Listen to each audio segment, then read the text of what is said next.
नमस्कार, मैं हूं अमीश देवगुन। आज सुबह से हम पूरा दिन बिता रहे हैं गृह मंत्री अमित शाह के साथ। हम उनके साथ उनके कई कार्यक्रमों में गए। अमित शाह जी, सुबह से आज हम पूरा दिन आपके साथ बिता रहे हैं।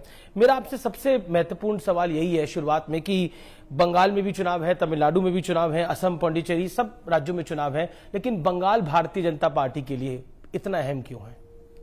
ऐसा नहीं है, सब राज्य हमारे लिए अहम है। बंगाल में चूंकि सीटों की संख्या ज्यादा है तो यहाँ पर ज्यादा लोग आना पड़ता है। क्योंकि लगातार हम देख रहे हैं कि आप भी प्रचार बंगाल में कर रहे हैं, आप बाकी राज्यों में भी जा रहे हैं, लेकिन कहीं ना कहीं ऐसा लगता है कि बंगाल के अंदर, क्योंकि आपने कहा भी था पहले जब 2017 में यूपी का इलेक्शन जीत के आई थी कि भारतीय जनता पार्टी का सबसे बड़ा उद्देश्य स्वर्णिम काल तभी आएगा जब आप केरल में, बंगाल में आप लोग सरकार बनाएंगे। इस वजह से नहीं, ऐसा नहीं है। देखिए, यहाँ पर 400 सीट है जी। असम की सीटों की संख्या, तमिलनाडु में हम 20 सीटों पर लड़ रहे हैं और केरल की सीटों की संख्या का योग मिला तो 400 भी नहीं होता है। तो यहाँ पर स्वाभाविक रूप से ज्यादा आना बनता है। घोषणा पत्र में आपने बोला कि आप सोनार बांग्ला की बात करेंगे। हालांकि ममता बनर्जी कहती है कि इस बार खेला होबे, उनको चोट भी लगी हुई है, वो कहती है खेला होबे, खेला होबे। चले, उनको खेला होबे करने दीजिए। मोदी जी ने कहा है विकास होबे। अब बंगाल की जनता तय करेगी कि खेला चाहिए या विकास चाहिए। सीए का जिक्र भारतीय जनता पार्टी के नेता और आप भी काफी करते हैं। क्या आपको लगता है कि सीए बंगाल के लिए आपका पॉलिटिकल प्लैंक है एक?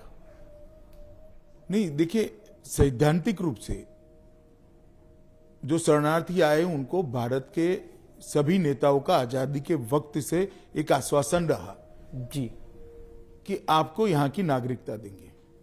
अब 70 साल से किसी ने ये नहीं करा। भारतीय जनता पार्टी ने 2019 के अपने चुनाव घोषणा पत्र को, सीए को हमने चुनाव घोषणा पत्र में रखा था और 20 में हम कानून लेकर आए। इसको मैं नहीं मानता राजनीतिक दृष्टि से देखना चाहिए, मगर जब आप सीए का विरोध करते हो तो ऑटोमेटिक चीज पॉलिटिकल हो जाती है। और मैं इतना ही पूछना चाहता हूं, जो पार्टियां विरोध करती हैं, जो शरणार्थी आए हैं उनको नागरिकता मिले, उसमें भला विरोध क्या हो सकता है? लेकिन एक चीज बड़ी महत्वपूर्ण है, क्योंकि मटुआ समाज को सीए का सबसे ज्यादा फायदा मिलेगा ऐसा आकलन लगाया जा रहा है और करीब करीब 70 सीटों पर इस समुदाय का बड़ा प्रभाव है। इसीलिए इसको कहा जा रहा है ये राजनीतिक स्टंट है। असम में आप लोग थोड़ा चुप हैं, बंगाल में थोड़ा ज्यादा मुखर होकर बोल रहे हैं। असम में भी चुप नहीं है। असम में किसी ने विरोध नहीं करा था, वहां की सरकार ने विरोध नहीं किया। यहाँ की सरकार ने इसका निंदा प्रस्ताव किया था, इसलिए यहां बोलना पड़ रहा है। महिला वोटों पर आपकी वोट बैंक पर एक नजर है। आपने बोला है कि अगर आपकी सरकार बनेगी तो सरकारी नौकरी में 33% रिजर्वेशन आप लोग हम देने वाले, आप लोग देंगे। क्या आपको लगता है कि जो ममता बनर्जी अपना बंगाल की बेटी का पॉलिटिकल कार्ड खेल रही है उसका? नहीं, ऐसी स्थिति, ऐसी बात नहीं है। देखिए, हमने महिलाओं के लिए 33% रिजर्वेशन करा है। केजी से पीजी तक की पूरी शिक्षा को हमने फ्री ऑफ कॉस्ट करा है। पूरे बंगाल में सरकारी ट्रांसपोर्टेशन में बंगाल की बेटियों को, माताओं को फ्री ऑफ कॉस्ट ट्रांसपोर्टेशन की व्यवस्था करी है। आज बंगाल के अंदर जो दारुण गरीबी है उससे कम से कम महिलाओं को एक प्लेटफॉर्म देने की जरूरत है, ऐसा सब लोग फील करते हैं। तो ये प्लेटफॉर्म देने का हमारा एक प्रयास है।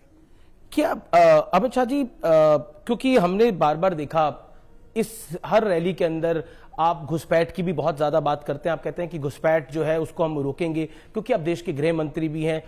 विपक्ष की तरफ से आरोप लगता है क्यों पहले घुसपैठ नहीं रुक रही थी, जो अब गृह मंत्री कह रहे हैं कि बंगाल में सरकार बनेगी तो रुक जाएगी? इसलिए क्योंकि घुसपैठ सिर्फ भारत सरकार से नहीं रुक सकती, एक पूरा इकोसिस्टम होता है। अगर कोई डीएम सरकारी पॉलिसी के तहत घुसपैठ को बढ़ावा देता है तो बीएसएफ नहीं रोक सकती। कोई एसपी डिस्ट्रिक्ट का, आप कह रहे हैं स्टेट पैट्रोनेज है। हाँ, तो एक इकोसिस्टम ही टोटल ऐसा बनना चाहिए जो घुसपैठ को रोकने के लिए कटिबद्ध हो, तभी घुसपैठ रुक सकती है। और असम में भाजपा की सरकार बनने के बाद परिणाम अच्छे आए हैं। मेरा अगला सवाल आपसे यही है कि चुनावों के अंदर जिस तरह की भाषा का इस्तेमाल हो रहा है, ममता बनर्जी ने भी कुछ शब्दों का इस्तेमाल कर रहा, आप क्या कहना चाहते हैं जिसमें दुर्योधन, दुशासन जैसे शब्दों का इस्तेमाल किया गया? चलिए, वो ममता जी का खुद का निर्णय है, मगर मेरी पार्टी का संस्कार नहीं है। जी, टिकट बंटवारे के बाद बीजेपी में कुछ नेताओं का हमने देखा कि कई जगह विरोध हुआ। क्या कहना चाहते हैं आप उसके ऊपर? अमित भाई, स्वाभाविक प्रक्रिया है। जो पार्टी जिंदा होती है वहां आवाज होती है। क्योंकि आरोप ये लग रहा है क्योंकि आपने टीएमसी से जो लोग आए उनको बहुत सारा टिकटें दी, इस वजह से ऐसा हो उनकी रहा है। सीटों पर बवाल हुआ ही नहीं है। ममता जी भी कह रही है कि बीजेपी हमारे गद्दारों के भरोसे काम कर रही है। चलिए, मैं ममता जी की भाषा नहीं बोल सकता। मैं इतना ही कहना चाहता हूं कि हमारी आइडियोलॉजी को स्वीकार कर जो लोग यहां पर आए हैं उनका स्वागत है, और वो यहां पर भाजपा के कार्यकर्ता, भाजपा के नेता के नाते ही ट्रीट किए जाएंगे। अमित जी, भारतीय जनता पार्टी के कई सांसद और केंद्रीय मंत्री भी चुनाव लड़ रहे हैं, इसके पीछे क्या स्ट्रैटेजी है, क्या रणनीति है? कोई रणनीति नहीं है। एक चुनाव की दृष्टि से यहाँ के यूनिट को लगता है कि उनके चुनाव लड़ने से फायदा है, इसलिए उनको चुनाव लड़ाया गया है। एक सवाल बार बार खड़ा हो रहा है कि भारतीय जनता पार्टी बंगाल में मुख्यमंत्री किसको बनाएगी, और आपने कई कार्यक्रमों में भी बोला कि भूमिपुत्र होगा। क्या आपको लगता है कि टीएमसी खासतौर पर आप लोगों को बहुत घेर रही है इस विषय के ऊपर? गिरने का कोई सवाल ही नहीं है। हम कई चुनाव मुख्यमंत्री के प्रत्याशी की घोषणा के बगैर जीत चुके हैं। बड़ी बड़ी यूपी जैसी सरकारें बनाई हैं हमने। यहां पर भी बंगाल का ही एक भूमिपुत्र भाजपा सरकार का मुख्यमंत्री होगा।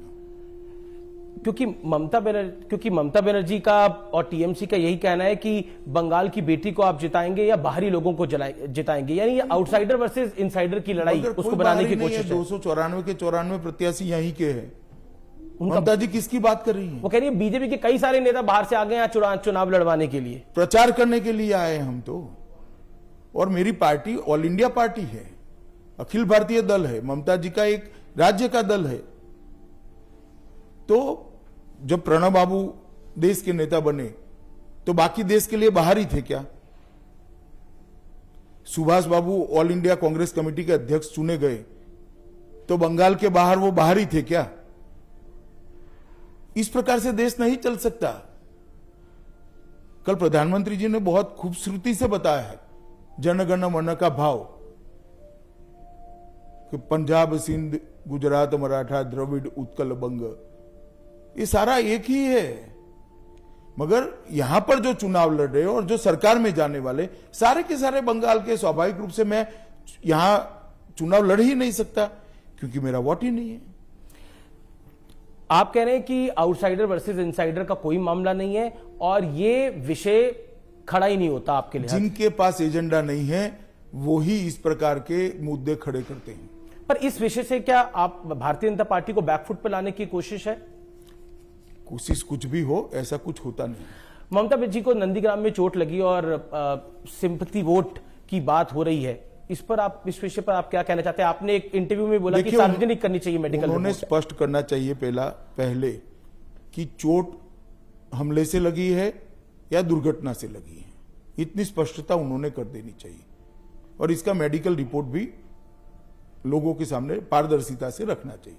हमने यूपी का चुनाव भी देखा, बिहार का चुनाव भी देखा, लेकिन ऐसा क्या है बंगाल के चुनाव में और या फिर केरल में भी कि यहां पर चुनावी हिंसा जो है वो बहुत ज्यादा होती है। आपके एक कार्यकर्ता को आज भी उनका देहांत हुआ है, उसको मारा गया है। मैं इतना ही कह सकता हूं बंगाल की जनता को, 2 मई के बाद भारतीय जनता पार्टी की सरकार बनने के बाद बंगाल के अंदर चुनावी हिंसा पास्ट बन जाएगी, भूतकाल बन जाएगी। क्या आपको लगता है कि जिस तरह से बीजेपी कहती है कि उनके 130 कार्यकर्ताओं को मौत की घाट यहां पे उतारा गया, आप भी कहते हैं कि जब हमारी सरकार बनेगी तो हम कार्रवाई करवाएंगे उसके ऊपर, क्या आपको लगता है कि यह भी बड़ा कारण है कि भारतीय जनता पार्टी काफी मोबिलाइज करने की कोशिश कर रही है? नहीं, मोबिलाइज क्या करना, हम चुनाव लड़ रहे हैं तो चुनाव में लोगों के बीच में जाना ही पड़ेगा। हमारा दायित्व है, हमारा विचार लेकर, हमारा संकल्प पत्र लेकर, हमारी आइडियोलॉजी को लेकर। न्यूज 18 इंडिया ने एक ऑपरेशन किया था जिसके अंदर बंगाल में बम बनाने की फैक्ट्री का एक्सपोजे हुआ था और उसको लेकर इलेक्शन कमीशन में भी शिकायत गई है। क्या कहना चाहते हैं आप? नहीं, चुनाव आयोग ने काफी कदम उठाए हैं और वो चुनाव आयोग पर निर्भर करता है कि आपके रिपोर्ट के आधार पर वो लोग। पर देश के गृह मंत्री होने के नाते ये चिंता का विषय है। जब चुनाव होता है तब गृह मंत्री का कोई अधिकार नहीं होता, चुनाव आयोग का होता है। बंगाल में 100 सीटों से ज्यादा पर मुस्लिम वोटर हैं और उन 30% मुस्लिम वोटर पर लेफ्ट की भी नजर है, कांग्रेस की भी नजर है, ममता जी की तो नजर है ही। उसको आप कैसे देखते हैं? क्यों बीजेपी की नजर? देखिए, हम तो वोटर को हिंदू मुस्लिम की दृष्टि से नहीं देखते हैं, मगर आप जैसे कहते हो कि लेफ्ट, कांग्रेस और ममता जी देख रही, आप कह रहे हो, मैं नहीं कह रहा हूं, तो फिर बाकी के 70% उनका क्या करेंगे? पर क्यों बीजेपी को ये वोट बैंक चाहिए, वोट नहीं, चाहिए ऐसा नहीं, हम उसको हिंदू मुस्लिम की दृष्टि से देखते ही नहीं है। हर नागरिक वोटर है, हर नागरिक को अच्छे व्यक्ति को वोट देना चाहिए। नहीं, आप कह रहे हैं कि हम हिंदू मुसलमान की दृष्टि से नहीं देखते, लेकिन जय श्री राम का नारा लगता है हर रैली में। जय श्री राम में क्या मुस्लिम विरोधी है? पर एक धर्म का तो नारा है ही। जरा भी नहीं। ये यहां पर जिस प्रकार से एपिसमेंट हो रहा है, इसके विरोध का नारा है। जो एपिसमेंट की पॉलिसी गवर्नमेंट की है, मुख्यमंत्री की है, इसके विरोध का नारा है। क्या आपको लगता है कि भारतीय जनता पार्टी पर जो आरोप ममता दीदी कह रही है, ममता दीदी ने बोला कि बीजेपी यहां पर सांप्रदायिक जहर फैला रही है, और सांप्रदायिक जहर की वजह से जैसे उन्होंने यूपी का हाल कर दिया है, जैसे उन्होंने प्रदेश का हाल कर दिया है, वैसे ही वो बंगाल का हाल करना चाहते हैं। क्या हाल हुआ है? देश में डेवलपमेंट बढ़ा है, दंगे कम हुए हैं, यूपी में भी एक भी दंगा नहीं हुआ है। क्या हाल बढ़ा है? और आपके यहां क्या स्थिति है? आपने क्या हाल कर दिया है? अभी अभी आज ही तृणमूल कांग्रेस के एक नेता ने कहा कि 30% मुसलमान अगर इकट्ठा हो जाते हैं तो 3 पाकिस्तान बन जाए। कौन फैला रहा है जहर? हम फैला रहे हैं क्या? हमने क्या कहा है? वो कह रहे हैं कि हिंदू मुसलमान कर रहे हैं, मगर क्या हिंदू मुसलमान करा? हम तो बोले नहीं, पोलराइज कर रहे हैं। और ये जो 30% वाला बयान तृणमूल के नेता ने दिया है, ममता दीदी क्या करेगी उसका? आज तक तो निंदा भी नहीं करी है। कहते हैं दुर्गा पूजा तो पहले भी इधर होती थी, अब ये लोग कहते हैं दुर्गा पूजा नहीं करने देते, तो उस तरह का देखिए, दुर्गा पूजा फैलाने की कोशिश 4 साल तक दुर्गा पूजा कोर्ट में जाने के बाद कोर्ट की दखल से हुआ है। ये रिकॉर्ड है। आपके टीवी की टीम रिसर्च कर ले, जरा डाउनलोड करे कलकत्ता हाईकोर्ट के ऑर्डर्स को।